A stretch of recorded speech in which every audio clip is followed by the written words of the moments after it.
to improve the wastewater infrastructure in the UK, I think government needs to have a real tie-up between its spatial frameworks in terms of new housing and industrial park developments with both the local councils and the water companies.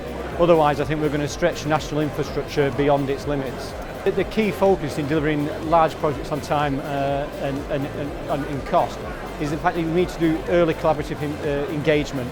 I know we talk about this a lot, but I think there's it has to be a real desire for that upfront engagement with one key partner and develop and bring in innovation and giving enough time at the start of the programme to enable that engagement. Otherwise, we're not going to get the innovative solutions through that.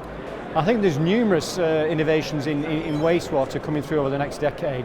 Certainly in terms of LED technology, ionisation, and there's some even electromagnetic technologies for actual wastewater particulate removal, which I think will move us forward a massive leap in the next 10 years.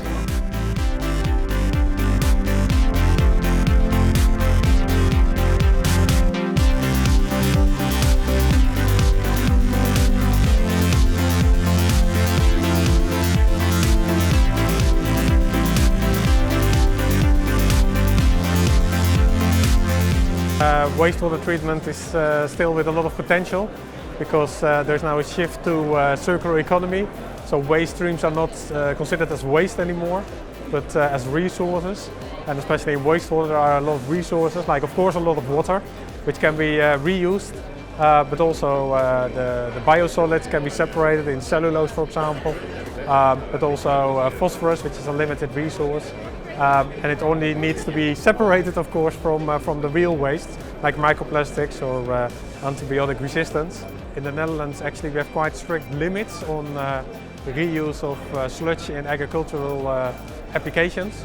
And I think that's wise to do also for the UK, because you don't want to contaminate the environment and with that also affect human health and well-being.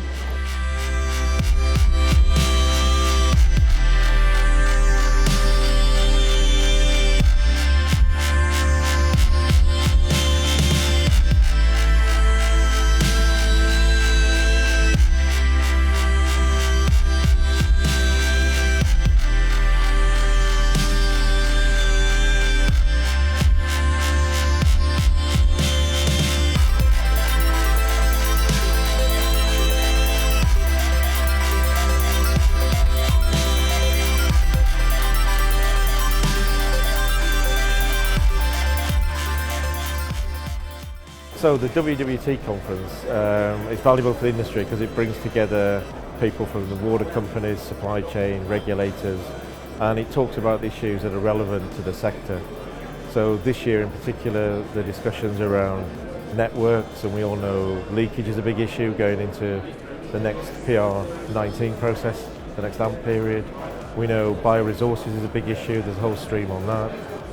Infrastructure is always going to be top of the agenda for a lot of the water companies. It's a meeting point for many industrial companies, providers, for many companies that provides drinking water for the people and also offer sanitation to the inhabitants.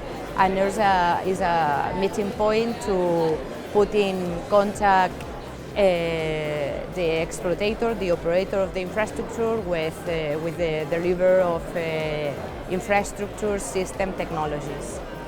It's given us an opportunity today to meet the people that we wouldn't normally be able to get hold of further up the supply chain, that normally the names aren't available to us. So it's great, and it allows us to move away from our tier one customers and actually meet the end users and the water companies as well. And variety of presentations and speakers is really good. I've just found it really valuable.